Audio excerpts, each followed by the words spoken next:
Welcome to Virtual Moving Up Ceremony of Class 2020-2021 with the theme, Kalidad ng Edukasyon, lalong patatagin sa gitna ng pandemya.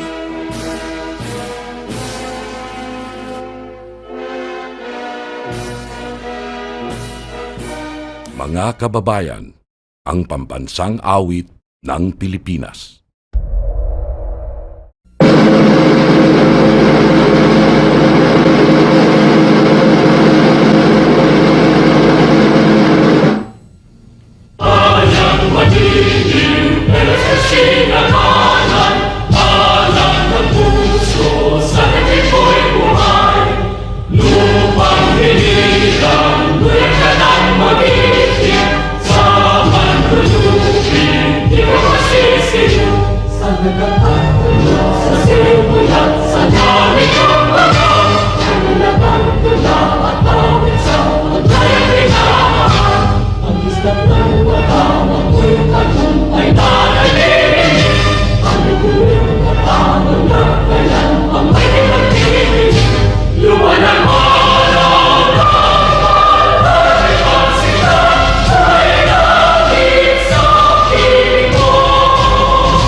Joy and the pain, I'm making them yours.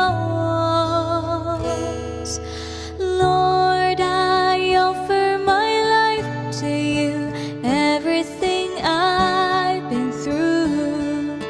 Use it for your glory. Lord, I offer my days to you, lifting my praise to you as a pleasing sacrifice.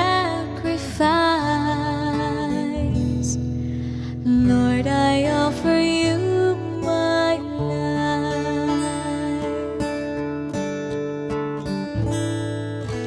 Things in the past, things yet unseen, wishes and dreams that are yet to come true. All of my heart and all of my praise, my heart and my hands are lifted to you. Lord, I offer my life to you, everything I've been through.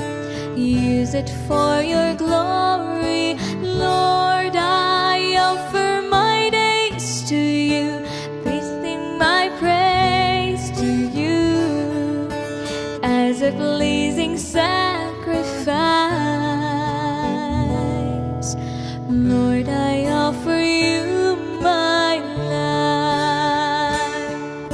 What can we give that you have not given? What do we have that is not already yours?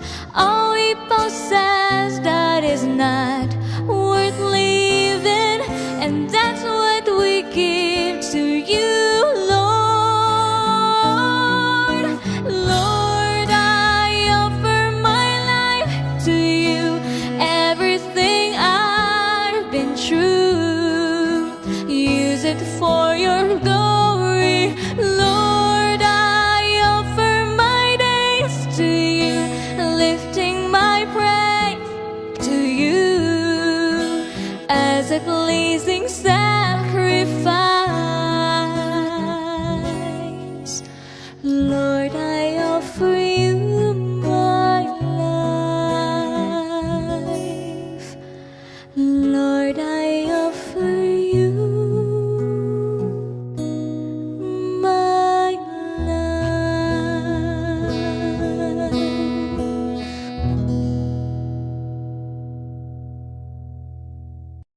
The teaching staff of Sabangan Elementary School.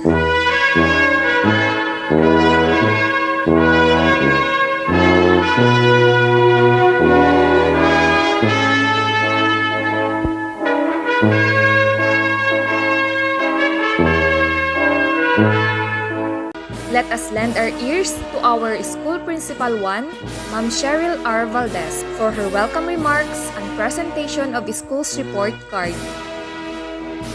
To the guiding stars of our division, our school's division superintendent, Dr. Lorna G. Bugayong, CESO 5, our assistant schools division superintendent, Madam Rosario O. Cabrera, to our two chief, Dr. Arturo R. Biray and Dr. Orlando I. Guerrero, to our guest of honor and speaker, Engineer Mark Angelo Flores Ranches, the Barangay Council headed by Punong Barangay Virginia Briones, PTA officers headed by PTA President Wilbert Flores, co-teachers, parents and learners of Sabangan Elementary School, different organizations here in Sabangan, friends, ladies and gentlemen, a pleasant day to all. Education in the midst of COVID-19 pandemic brought about many challenges. School heads and teachers were somewhat thrust to the unknown, more so to each family who decided to enroll their children. Distance learning is the only feasible option in the absence of face-to-face classes. As the proverbs goes, if there's a will, there's a way. Here at Sabangan Elementary School, printed modular distance learning is the specific response to the challenges of distance learning. To our dear learners, especially to the graduates and completers, congratulations for accomplishing all your tasks. I would like also to take this opportunity to say thank you to our dear parents as our partners in continuously delivering quality education to our learners. Thank you. Thank you for your patience and guidance in assisting them in answering their performance tasks and their learning materials. To the Barangay Council of Sabangan, headed by Punong Barangay Virginia Briones, and to all the Barangay Kagawads, most especially to Catherine Biduran, Kagawad in charge in education, and Barangay Kagawad Leonardo Padawang, who extended their effort in the transporting of SLMS from the division to our school and in the releasing and retrieval the learning materials, especially in time when the COVID-19 cases in Sabangan rise. To all our stakeholders, thank you for sharing your blessings to our school and to our learners. More blessings in return. And we're looking forward for a stronger partnership with you in the future school year to come. To our dear teachers of Sabangan Elementary School, thank you for the dedication that you've shown. The hardships you've encountered, such as crossing mountains and passing through rough roads just to reach all our learners, especially the struggling one, was never a hindrance to you. I salute you.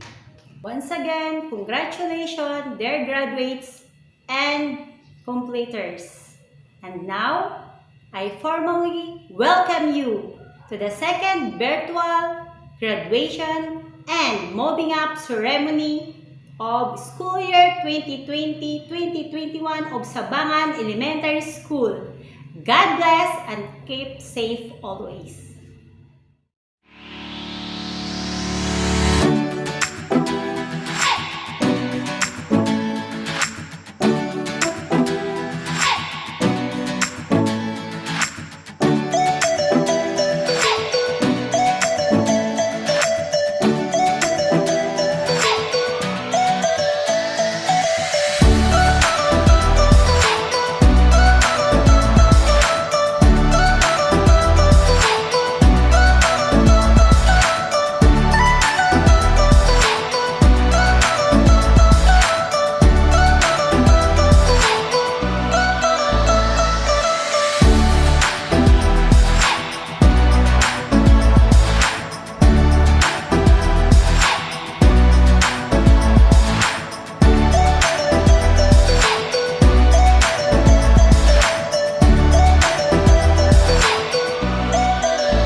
At this juncture, let us all be inspired with the messages from our DepEd Secretary, Leonor Magtolis Briones, Regional Director for Tolentino G. Aquino, and Schools Division Superintendent Dr. Lorna G. Bugayong, CESO 5. Good day to each and everyone who is attending virtually present at this time of our graduation ceremonies for our beloved and very precious graduates for the school year which ends at this time.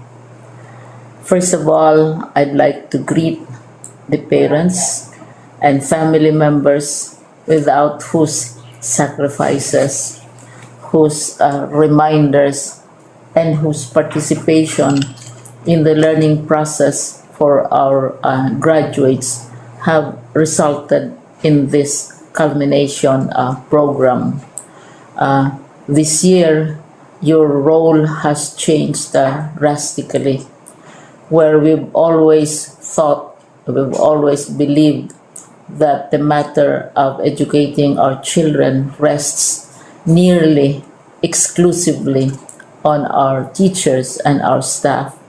This time, you parents, you family members, you who are in the households of our learners have expanded your role and contributed to this wonderful day wherein finally our learners are graduating in this culmination exercise. So congratulations, because this year has not been very easy, has not been a picnic for our teachers, for our family members, as well, especially the parents, mothers, fathers, sisters, brothers, and all who have contributed to the achievement of our learners at this time. So, maraming salamat at congratulations, parents and family members. Mas malaki ang role ninyo at this time compared to earlier graduation exercises. Secondly, I would also like to greet our teachers, without whose very careful review and careful supervision of the work of our pupils and our learners, this event would not be taking place at all. And so thank you, teachers. Your role has also expanded, in addition to seeing to it that the modules are faithfully followed, the assignments are correctly implemented, and the learners are truly learning. And you have had to deal with new ways of assessing the performance also of the learners. So congratulations, teachers, for enduring, for your patience, for your love for our learners, and your willingness to engage in a way and methods of teaching which are different from those which are used to. Assessment must have been especially difficult for you, especially since you were not able to see most of the time our students in face-to-face meetings, and most of the meetings, of course, were virtual. We'd also like to thank the local government units for their interest, for their cooperation, and for their continuing contributions to the needs of education, even as our children do not go to school. Your donations of material as well as financial resources at this time are most welcome, and your advice has been taken seriously not only by our teachers, by our school officials, but also by our officials in the Department of Education. We continually talk with local government units, especially in times of disaster, in times of great need for classrooms, for space, and for responses to unforeseen emergencies. Thank you, local government units. But of course, most of the congratulatory greetings fall on the deserving graduate. Each and every one of you is truly special. You are different from the other graduates who have passed through the portals of your school. You went to school practically without seeing your teachers, if at all. You went to school with your parents, your mothers, and your fathers hovering over your shoulders and seeing to it that you are able to complete your assignments. You are completing your studies at a time when examinations and assessments are different. You are culminating these long months of hard work at this time, even as you have to do family chores, even as you are distracted, and even as your world has turned upside down, and it seems and it appears as if we don't know what the future holds and what will happen next. But you have persevered, and now you are ready to graduate. And therefore, you deserve each and every bit of congratulations from us in the Department of Education, from your parents and family members, your teachers, from the officials in local government, as well as in the parent teachers associations.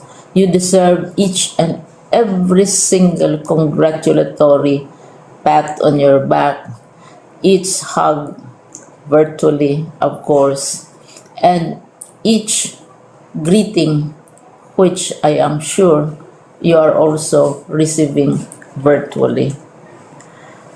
I don't know if you will remember this event many years from now.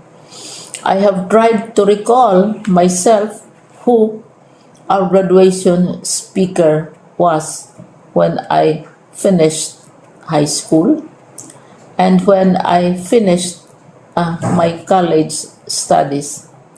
All I remember is that the graduation speaker was someone important, someone who was invited because that someone is supposed to give a message. What was more important to us graduates at that time was the excitement of the celebrations, the happiness and the joy of our parents, the sadness of parting from our classmates and from our teachers, and the enjoyment of all the graduation events that usually take place come commencement day. When I was a college student, we had a series of events which were designed to embed in our minds, which were designed to help us remember and not forget our days in college. We would spend one whole day going around the campus, visiting the classrooms, saying goodbye to our teachers, and sharing memories. We would have bonfires to say goodbye to each other. We had baccalaureate services where we committed ourselves to God and we prayed for guidance when we go out into the world. So many celebrations, and the speaker, of course, is the least important and easily forgotten component of the graduation exercise. Nonetheless, I will exert all efforts to share with you what I see are things or issues which a graduate should remember and recall. I have said that you are very special. You are very different.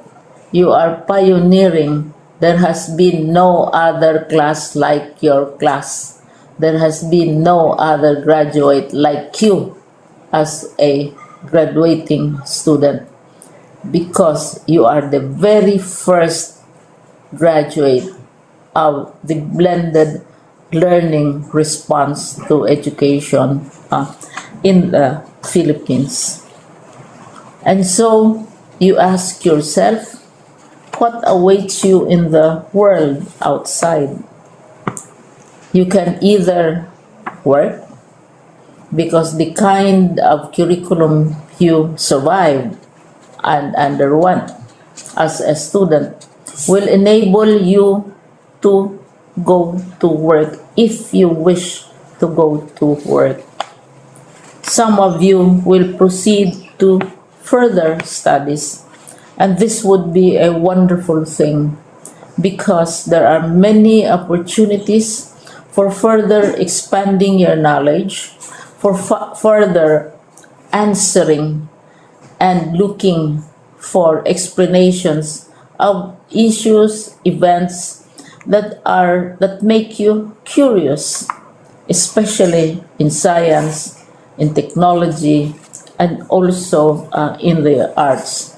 So you can work, you can go to further studies, and perhaps some of you will settle down, hopefully not too soon, so you can pursue what you really want to do.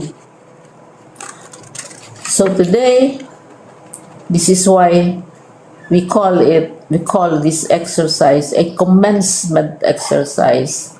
It's not the end of our studies. It's not the end of all our efforts with blended learning, with modules, with floods, with earthquakes, and of course with COVID. It's a commencement of doors opening to you. More doors will be opened because you are a graduate. You can work, you can proceed for further studies, you can help your parents, and you can perhaps look for opportunities to do what you have always wanted to do, whether at work, whether at advanced studies, whether at learning more in science and technology, in mathematics, and in the arts. All of these opportunities are available to you. More doors are being opened. I hope you will select the door which arouses your curiosity, the door which will help you know more about this world, and the door which will allow you to contribute to the development of our country and contribute whatever we can to solve our problems and our challenges. Congratulations once more to each and every one of you. Congratulations to you, parents and family members. Congratulations to you, teachers. When I was chair of the board of Silliman University, each time we had graduation ceremonies, during the baccalaureate and during commencement itself, I would cry. I would cry because you are sending out into the world a new batch of graduates, and we want to be sure that what is awaiting them is appropriate. We want to be sure that they are ready for what awaits them when they select which door to open.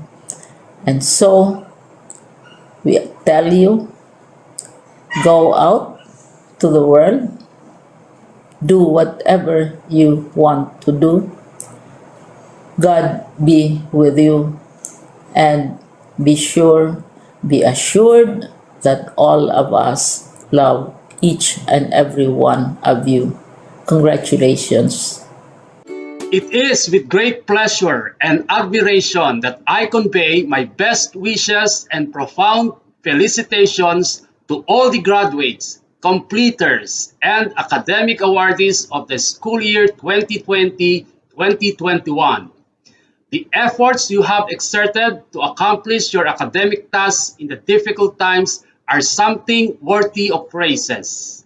Graduation and moving up ceremonies are the much awaited events in the life of every learner as they represent the golden times of reaching higher education and achieving dreams and aspirations.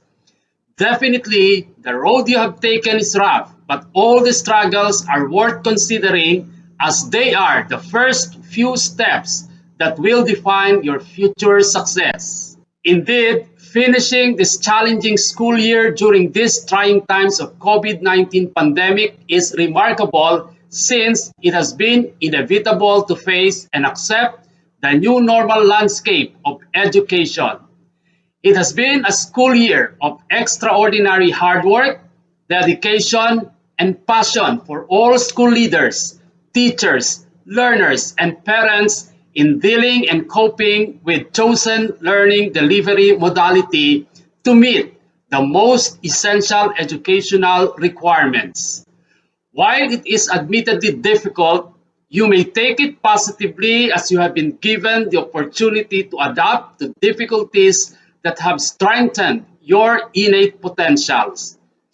Likewise, the incessant motivation and support of parents towards the seemingly thorny road to success caused by the global health crisis, as well as the strict obedience to various health and safety protocols, have enormously pitched in to this moment of your graduation and completion. My dear graduates, completers, and awardees, you have just marked another significant milestone in your continued quest for excellence and successful future. Certainly, more challenges will still come your way. However, to hurdle this, you should stay focused and always remember that your dreams are within reach when you are determined and committed to realize them. My beloved parents, community officials, and other stakeholders, accept our heartfelt gratitude for the victory we have achieved today. Thank you for being an effective and efficient partners of the Department of Education in the implementation of distance learning. Your untiring support is a deeper reflection of the unconditional love you have bestowed to the learners through the years.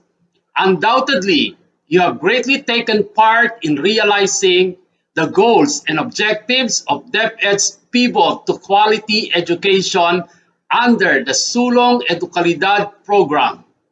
Our sincere commendations to all our DepEd officials, the school administrators, faculty members, and non-teaching staff for providing the highest degree of service para sa bata, para sa bayan. Finally, with this happy celebration of your graduation and completion, it is with confidence to say that you have given our team for this year, strengthening the quality of education amid the COVID-19 pandemic, a very special meaning. Congratulations and have a wonderful graduation day and moving up ceremonies. Hats off to you, our dear members of Class 2021, for making it through the challenges of education in the new normal. My warmest congratulations to all parents, guardians, and teachers for sharing the journey with our graduates.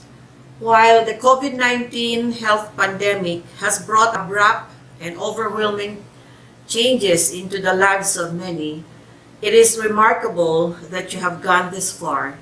And while many have doubts and fears about making education happen, amid the global health crisis, we all celebrate with you today your dedication, hard work, and resiliency in completing your elementary education.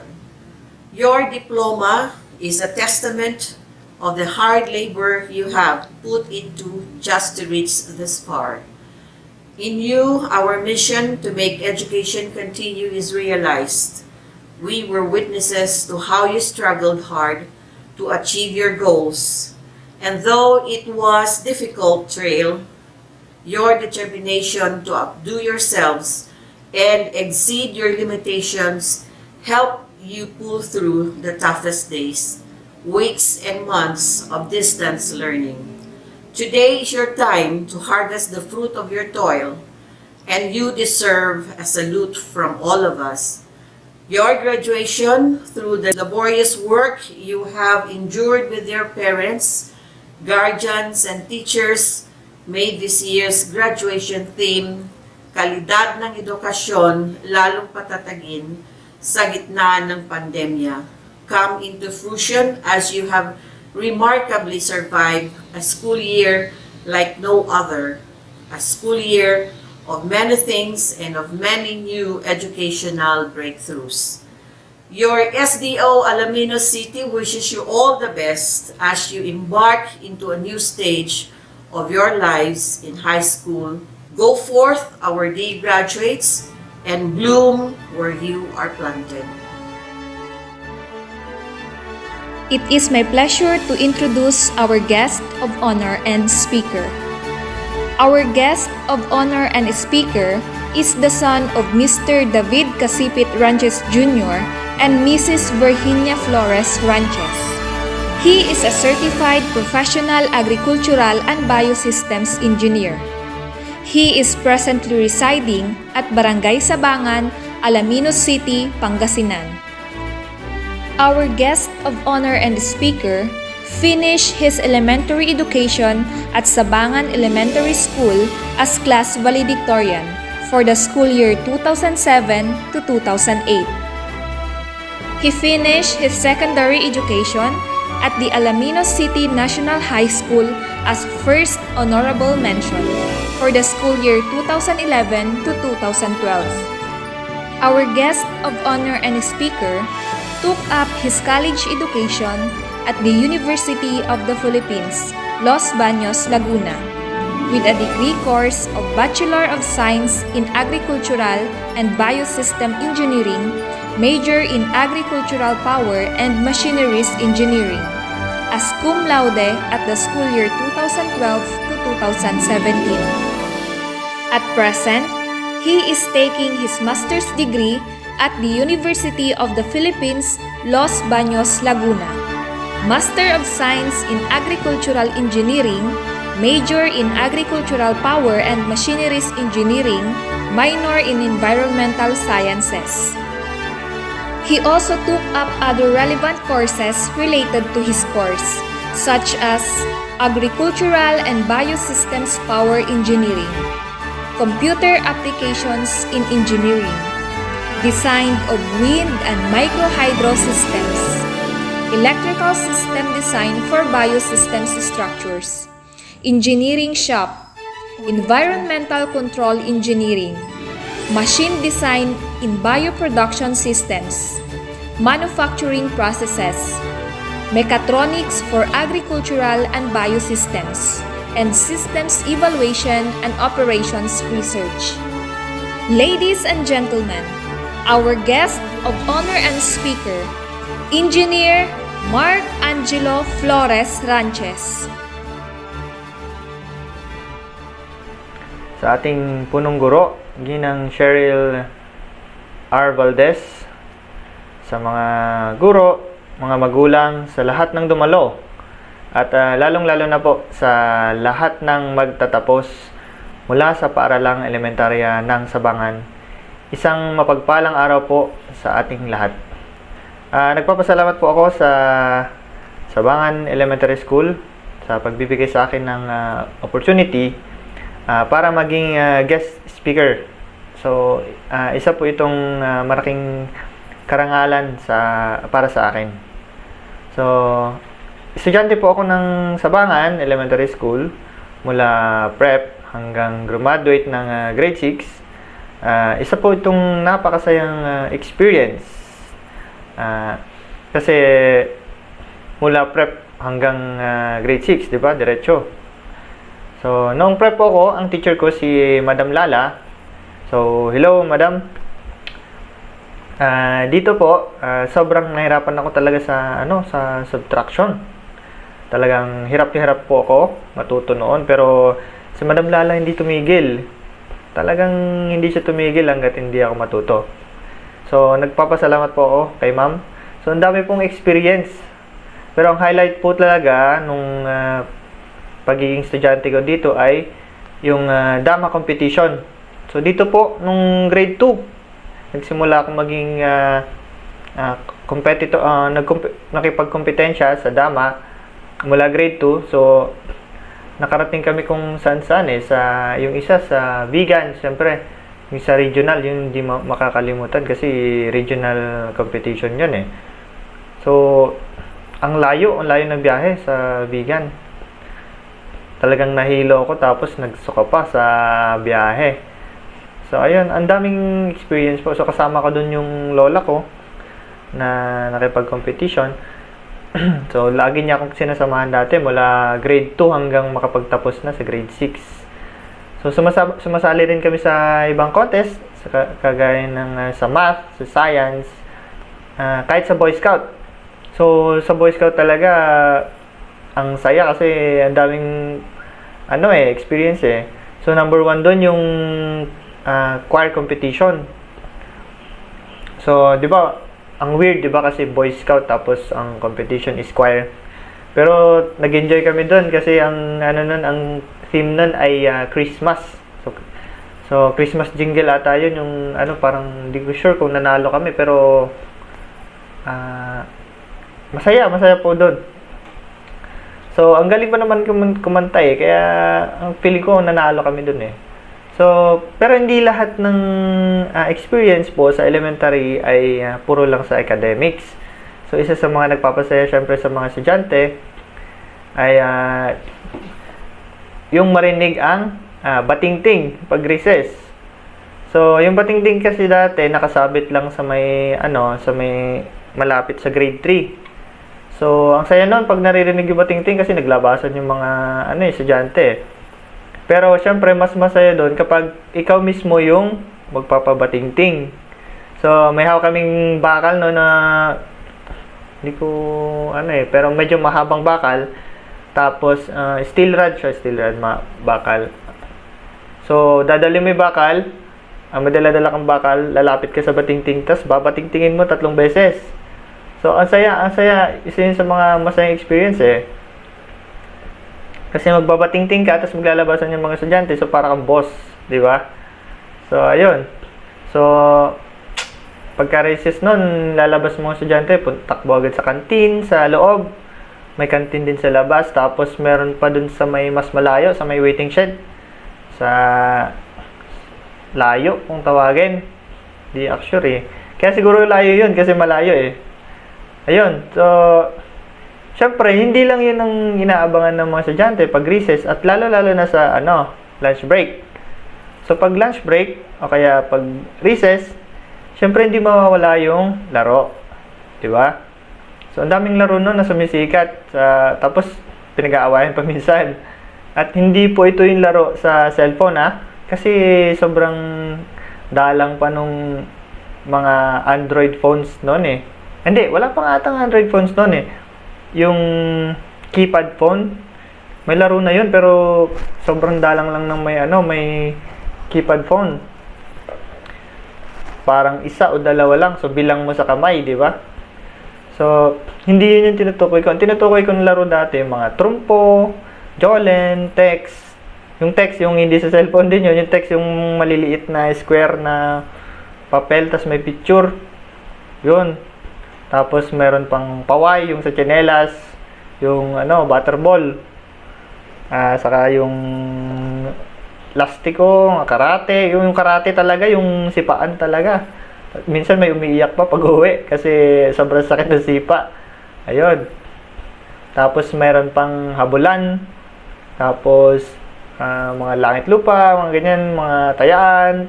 Tapos kung ano-ano pa ang kalokohan na isip namin dati para makapaglaro, makapag-enjoy. So, yun ang isa sa mga napakagandang memories sa elementary. Mga laro, no? Pero ngayon, yung generation ng graduates natin, syempre may pagkakaiba na. Bakit? Kasi nasa digital age na po tayo. So, ang iba ang tawag nga sa digital age ay information age. Bakit? Kasi parang 99% ng mga hindi mo alam o kahit na anong maisip mo, pwede mo nang malaman gamit ang internet. So, hindi mo alam mag-addition, internet. Hindi mo alam mag-multiplication, internet. So, hindi mo alam maglaba gamit washing machine, internet. Hindi mo alam magluto, internet. So, lahat ng maisip nyong bagay, mapa-scientific man or hindi. So, kunwari, ano bang mga hindi scientific? Kunwari, aswang. O gusto mo mag-research tungkol sa mga aswang? Eh di, mag-internet ka, di ba? May mga makikita ka pa rin sa internet tungkol sa aswang. So, kaya maswerte po yung bagong generation natin kasi lahat ng halos ng information na gusto nilang malaman ay meron na sa internet. So, pero ang problema ngayon po, ang problema sa internet, kahit meron na tayong internet, meron pa rin nagiging problema. Ito yung tinatawag natin na fake news or fake information.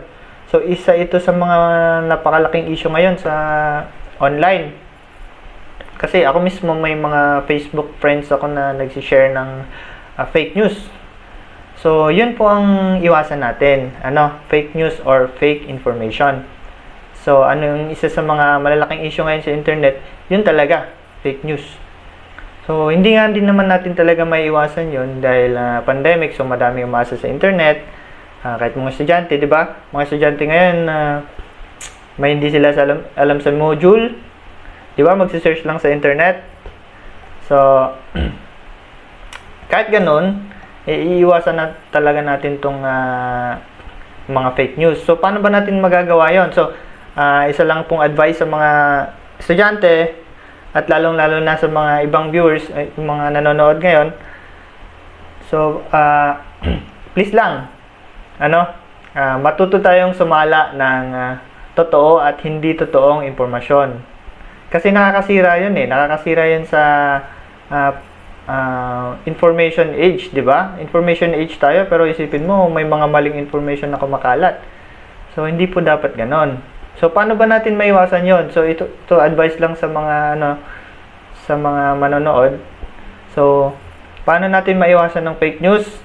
Number 1 is i-follow natin yung mga official websites. Okay? Kunwari, i-follow natin si GMA News, di ba? Official news site 'yon, si Inquirer, si ABS-CBN News, o kaya si Rappler, di ba? So, mas totoo yung mga sinasabi nila kaysa sa mga fake news sites. So, wag tayong share ng share. Kung meron nga tayong kasabihan na kung meron tayong drink responsibly, meron din tayo sa internet, di ba?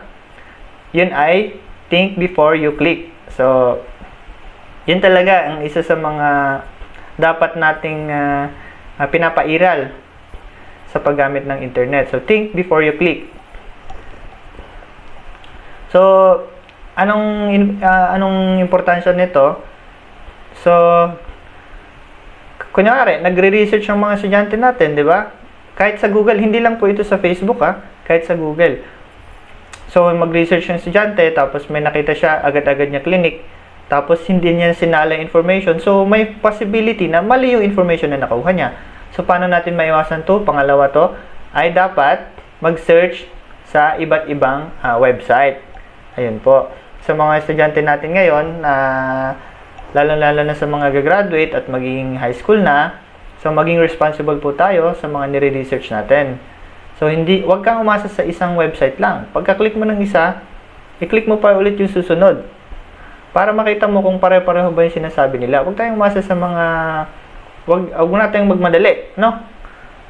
Salain ang information. So, pero, hindi lang po yun yung challenge ngayon ng paggamit ng internet. Ano? Bakit? Kasi sa ibang lugar, lalo-lalo na sa amin po, kasi sa ano po ako, sa Tuboy. Sa Tuboy, Sabangan. So, napakahirap po ng signal doon talaga. Doon mismo sa bahay, minsan hindi kami nakaka-receive ng text, hindi kami nakaka-receive ng tawag. Kapag hindi namin nilalagay sa isang lugar yung cellphone namin, so talagang mahirap po. So, di ba, marunong ka nga mag-research, marunong ka magsala ng fake news, pero wala ka namang internet, di ba? Ang hirap nun. So, ako kasi, ngayon, pag umuwi po ako sa amin, kasi nag-master's degree po ako ngayon. So, nag-enroll ulit ako. Dati kasi ako nagtrabaho kasi after kong graduate, nagtrabaho ko ng 2 years. Tapos, nag-enroll ulit ako ng master's degree sa agricultural engineering. So, kapag umuwi po ako sa amin, tapos kailangan ko mag-download ng files, o kaya mag-send ng files, minsan umaalis pa ako sa bahay, pumupunta ako sa bahay ng tito ko, sa kabila, para lang mag-download at saka mag-send ng files. So, talagang mahirap po kasi minsan, wala din doon, pumupunta kami doon sa malapit sa Manukan para lang maka-access sa internet. So, ngayon, lalo po talagang humirap ang sitwasyon ng mga mag-aaral natin kasi dahil nga sa pandemya, dahil sa COVID. So, nahirapan ng mga estudyante natin kasi at the same time, nahirapan din ang mga teachers natin. So, nakikita ko minsan pumupunta sa bahay-bahay yung mga teachers natin para mag-distribute ng modules. Ayan. Ang hirap po nun kasi mula pa lang sa paggawa ng module, tapos ipiprint mo, tapos i-distribute mo, tapos kukolektahan mo ulit, tapos mag-check ka isa-isa. Di ba ang hirap po nun? Kaya saludo po ako. Saludo ako sa mga teachers natin na walang sawa sa pagsasakripisyo para sa kabataan natin. So, hindi ko ma-imagine kung ganun po yung naging sitwasyon namin nung elementary tapos walang internet. Naku, parang hindi mahirap yun. Parang medyo impossible na mangyari. Kaya sa mag-aaral po natin ngayon, lalong-lalo sa mga gagraduate ngayong 2021, magpasalamat po tayo sa mga teachers natin na kahit pandemic ay ginagawa po ang lahat upang lalong mapagtibay ang pundasyon ng ating kaalaman. At syempre, congratulations po sa ating mga graduates. So, isang bagong mundo ang bubungad sa inyo sa high school. At ang maipapayo ko lang po sa mga graduates natin ay wag pong magmadali. Yun. Take your time at lalong-lalo na mag-enjoy. Kasi ako po nung college po ako, hindi puro aral ang ginagawa. Minsan, naglalakwat siya, ganyan, nagko-computer, kung ano nung pinagagawang hobbies. Hindi lang talaga focus sa studies. So, dapat, nag-enjoy din. At kung nahihirapan, huwag susuko, no? Magpahinga at isipin nyo, sisiw lang to, kaya ko to. Diba? Ganon. Pang positive thinking lang. Huwag susuko at saka kung nahihirapan kayo, na kunwari hindi mo mag-gets talaga yung lesson, tapos pag uwi mo sa bahay pagod na pagod ka, pahinga ka. Pag uwi mo, pagpahinga ka, tapos pagka feeling mo fresh na yung utak mo ulit, pwede yung reviewin yung lesson nyo na hindi mo naintindihan, di ba? That's the key to being successful in your studies. At lalong-lalo na po sa high school, sa mga graduates natin na tutungtong na sa high school, so napakahirap po talaga ng high school kumpara sa elementary, lalo na kasi magkaiba yung turo sa elementary to high school. Tapos ako nga po, nahirapan din ako nung high school ako. Pero kahit ganoon, wag po tayo susuko. Kayang-kaya natin ang pandemyang ito. At yun lang po. Maraming salamat at God bless po sa ating lahat. Let us all witness the presentation of completers by Ma'am Jalian P. Sabado and confirmation of completers from Ma'am Cheryl R. Valdez.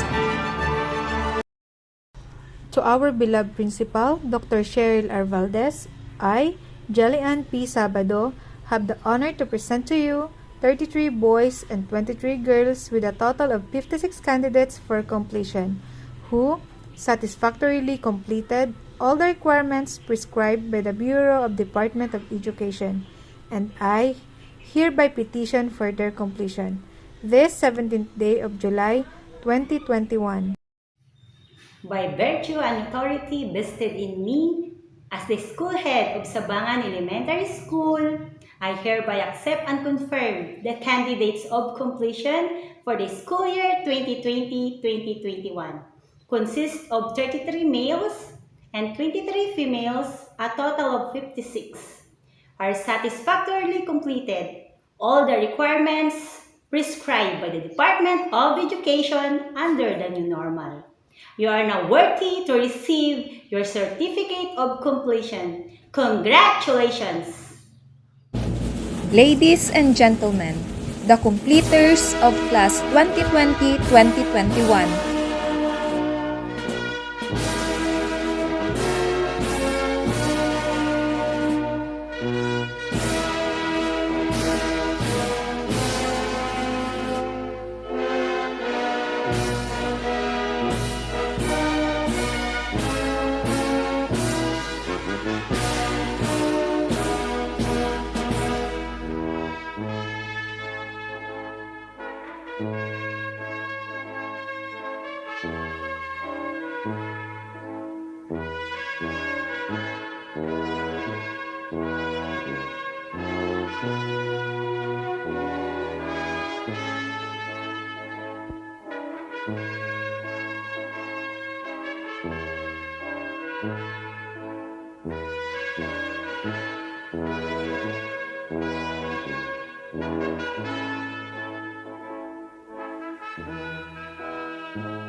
To end our virtual program, let's hear the message from our supportive barangay captain, Virginia R. Briones.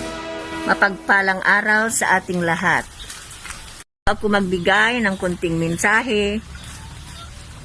Nais ko munang magbigay-pugay sa mga mababait, masisipag at mapagmahal na mga guro ng Sabangan Elementary School na pinangungunahan ng ating punong guro, Madam Cheryl Valdez. Magandang araw po sa inyong lahat, mga madam. Din po sa mga opisyalis ng barangay na kasama ko sa konseho, mga PTE officials, mga magulang, at higit sa lahat, mga graduates. Magandang araw sa inyong lahat. Ang tema ng school year 2020-2021, edukasyon, lalong patatagin sa gitna ng pandemya. Kabarangay, ang hirap ng sitwasyon natin ngayon dahil sa pandemya. Hindi lang ang mga guro o mga mag-aaral ang nahihirapan, kundi pari-pariho tayo.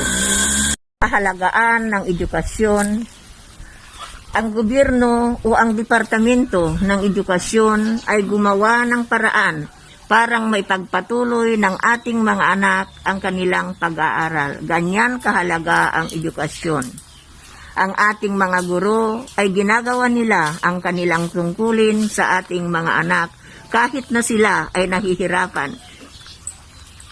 Sana kayong mga magulang, gawin ninyo ang inyong mga tungkulin tulad ng ginagawa ng ating mga guro. Sana ituro nyo sa inyong mga anak ang kahalagaan ng edukasyon. Tulungan nyo sila, alalayan nyo sila sa kanilang pag-aaral. Hindi sana hadlang ang kahirapan para mapag-aral ang inyong mga anak. Unang hakbang pa lamang ang pagtatapos ng inyong mga anak sa elementarya. Sana, mga magulang, ipagpatuloy ninyo ang pag-aaral ng inyong mga anak sa sekundarya o sa high school hanggang makatapos sila sa kolehiyo upang sa ganon magkaroon sila ng magandang future. Hindi hadlang ang kahirapan, mga magulang. Maraming paraan kung gusto ninyong makapag-aral ang inyong mga anak. Gawa kayo ng paraan, maraming tulong ang gobyerno, nagbibigay pa sila ng scholarship program para sa mga mag-aaral sa kolehiyo.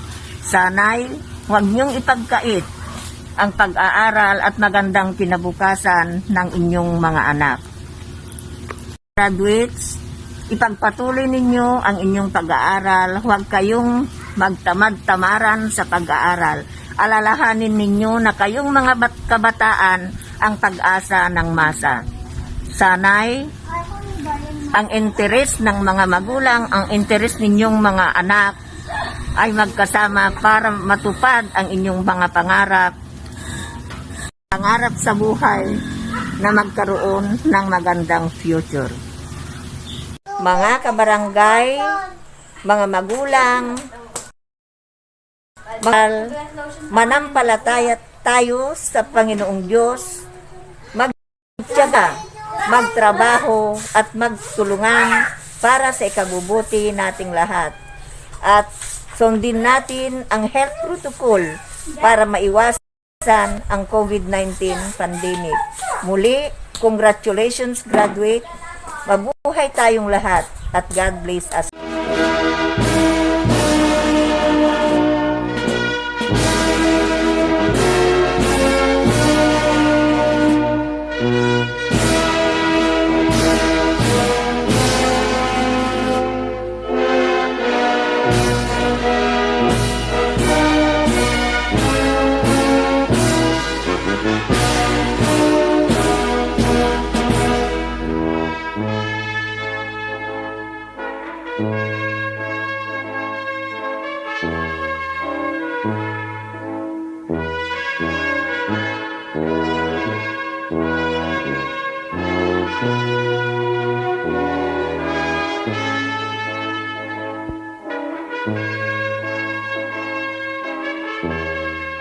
Thank you.